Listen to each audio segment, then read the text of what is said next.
माय माऊली नमस्कार.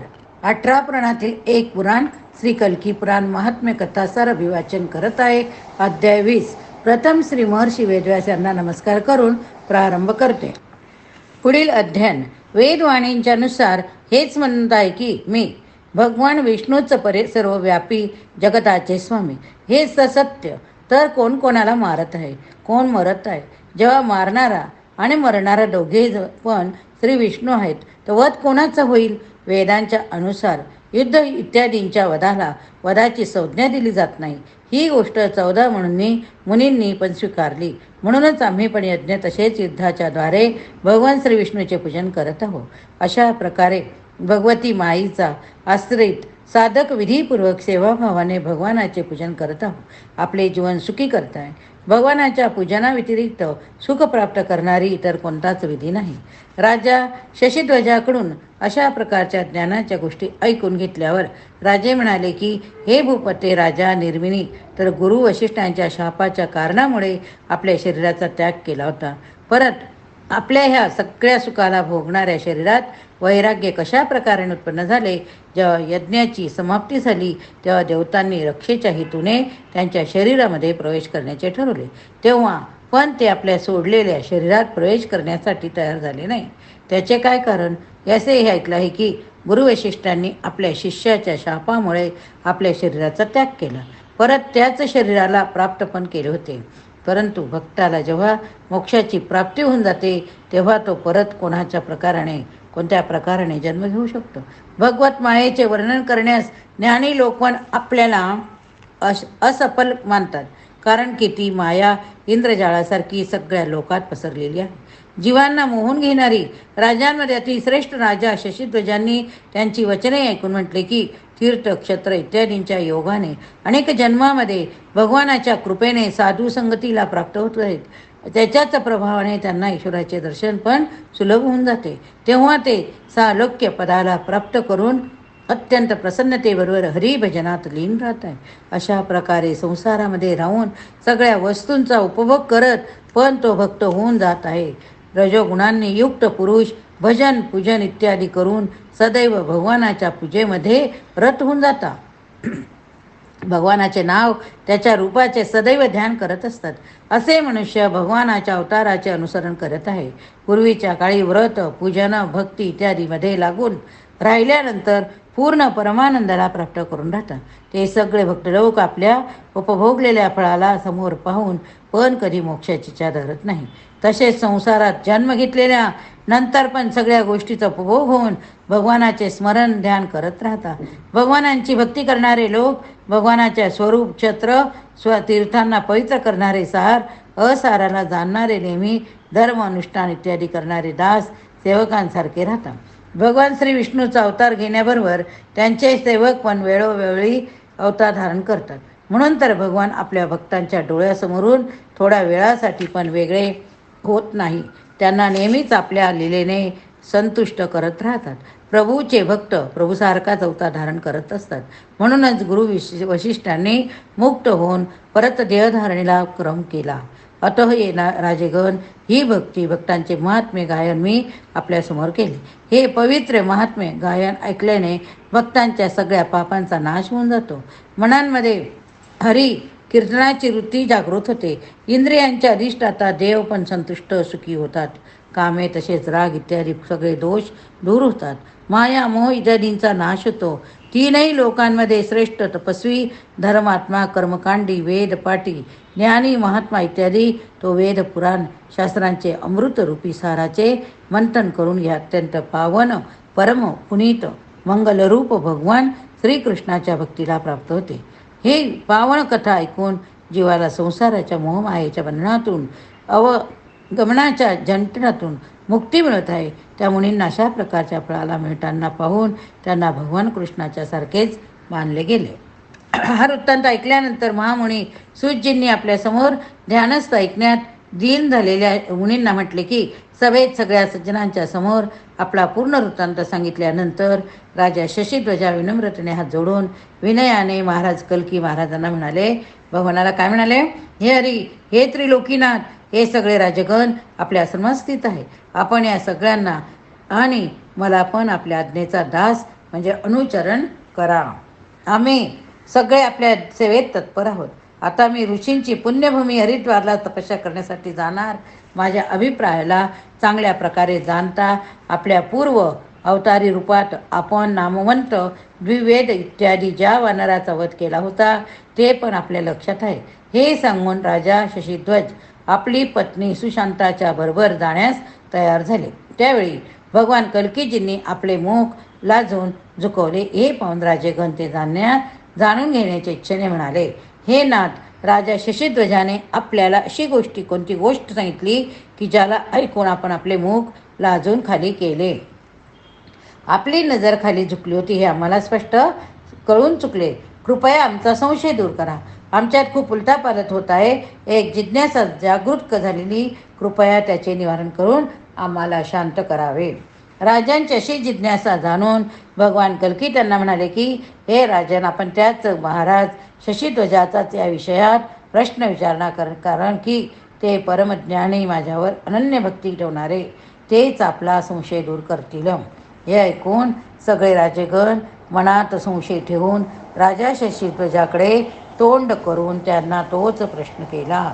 म्हणाले की हे राजन, हे महामते, हे राजा शशीध्वज, आपण आता अशी कोणती गोष्ट भगवान कल्कीजीसाठी केली होती जिला ऐकून त्यांचे मुख लाजून झुकले आणि त्यांनी त्यांची नजरवर पाहत नव्हती.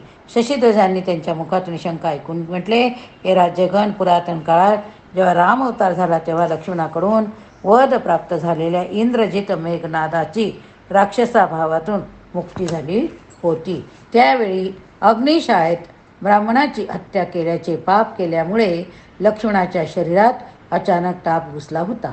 त्यामुळे त्यांना मोह इत्यादी उपद्रव्यांनी घेरले होते. त्यामध्ये अश्विनी कुमारच्या वंशात उत्पन्न झालेल्या भीष्माचार्य आणि विहम द्विविध वानरांनी लक्ष्मणाच्या तापपीडित अवस्थेत व्याकुळ झालेले पाहून त्यांना एक मंत्र सांगितला. त्या मंत्राला लिहून भगवान श्रीरामाच्या समोरच एका उंच स्थानावर टांगून लक्ष्मणाला दाखवले. त्या मंत्राला पाहताच लक्ष्मणाचा ताप नष्ट झाला, त्यांच्यात शक्ती निर्माण झाली. नंतर लक्ष्मणाने द्विविध नावाच्या त्या वानराला म्हटले की हे वानर, आपण वर मागा. तेव्हा द्विविधने अत्यंत आनंदित होऊन म्हणाला की माझी आपल्याला एकच प्रार्थना की या वानर रूपातून मुक्त होण्याच्या उपायानुसार माझे मरण आपल्याकडूनच व्हावे. तेव्हा लक्ष्मणाने त्याला आश्वासन दिले की पुढच्या जन्मात जेव्हा मी बलदेवाचा अवतार घेईल तेव्हा तू माझ्या हातून मृत्यू प्राप्त होऊन वानर जन्मातून मुक्त होऊन जाशील. समुद्र स्थानोत्तरे तीरे द्विवेद नाम वानरा हा तोच मंत्र होय. कोणता मंत्र? समुद्र स्तनोत्तरे तीरे द्विवेद नाम वानरा. ज्याला लिहिलेले पाहून लक्ष्मणाचा असा ताप पटकन नाश पावला. या मंत्राला दारावर ताडपत्र लिहून पाहिले पाहिजे, तेव्हा असा भयानक ताप नाश पावण्याचा संभव असतो. लक्ष्मणाचा अशा प्रकारचा वर प्राप्त केल्यावर तो वानर स्वस्थ शरीराने खूप वर्षापर्यंत जिवंत राहिला आणि बलदेवाचा अवतार झाल्यावर त्याच्या हाताने मृत्यू आल्यावर अभय आत्मामुक्तीला प्राप्त झालं. अशा प्रकारे आपल्या इच्छेने सूत पुत्र लोभ हर्षण पण नैमिषारण्यात बलदेवाच्या अस्त्राने मारले गेले.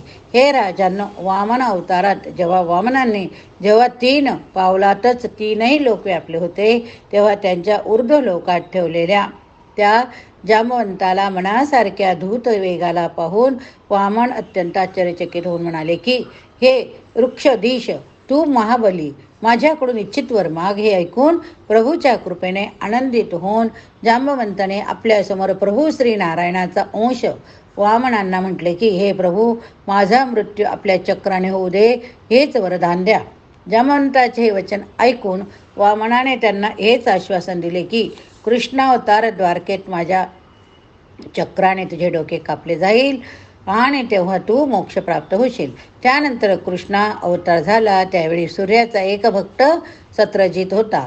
सत्रजित राजा होता तेव्हा सैमंतक मण्याला घेऊन खूप वाद उत्पन्न झाला होता. प्रसेन नावाचा त्याचा एक अनुज होता. त्याला एका सिंहाने मण्यासाठी मारून टाकले.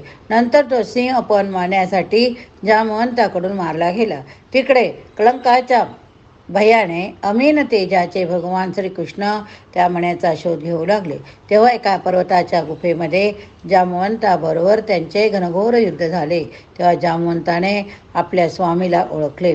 भगवानाच्या चक्राने त्याचे डोके कापले होते. लक्ष्मणाबरोबर भगवंताचे दर्शन करत करत जामवंताला मोक्षाची प्राप्ती झाली. तेव्हा त्या वृक्षराजाने आपल्या प्रभूची श्यामल मूर्तीचे दर्शन करत त्यांना आपली पुत्री जामवंतीबरोबर तो मणी भेट दिला. नंतर श्रीकृष्णाने द्वारकेच्या राजसभेत सत्राजिताला तेथे बोलावले. महर्षीकडून तो पूजनीय मणी त्यांना दिले. हे पाहून सत्रजित अत्यंत लज्जित होऊन सत्रजितने आपली सत्यभामा नावाची मुलगी तो संयमंतपणे श्रीकृष्णालाच देऊन टाकला. त्या दोघांच्या लावण्याने आकर्षित होऊन त्यांनी त्याचा स्वीकार केला. त्यानंतर श्रीकृष्णाने तो मणी सत्रजित जवळ देऊन ठेवला. स्वतः सत्यभामेबरोबर घेऊन द्वारकेहून हस्तिनापुराला निघून गेले.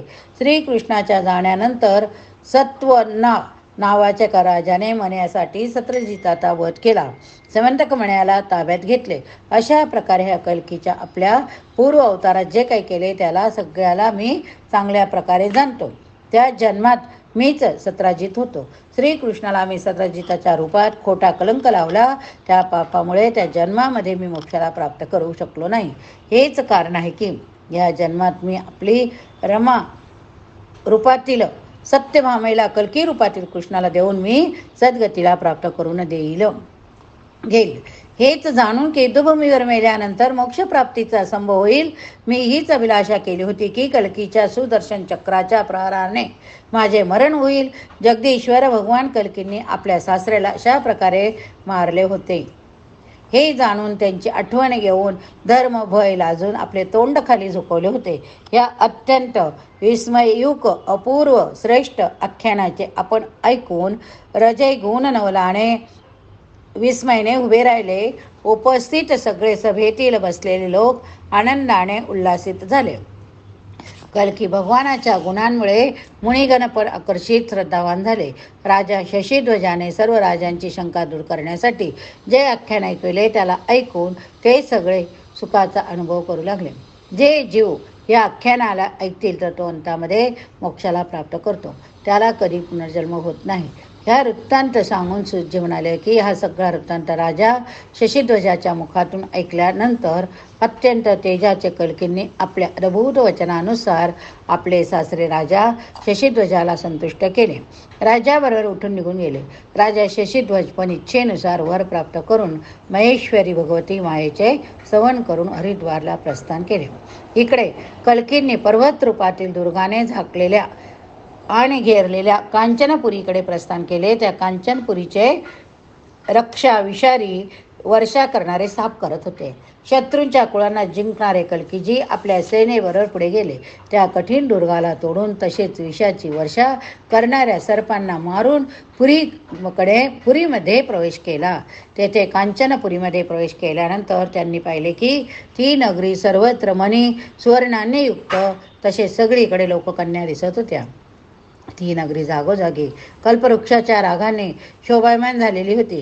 तेथे मनुष्य भावासाठी सुद्धा नव्हते. तेथे मनुष्य नावासाठी सुद्धा नव्हते. या ठिकाणी हा भाग संपवूया. उर्वरित भाग आपण पुढच्या भागात बघूया. हरये नमः. पुराणां सरसहस्राणां प्रथमं ब्रह्मणा स्मृतं उत्तमं सर्वलोकानां सर्वज्ञानोपपादकम्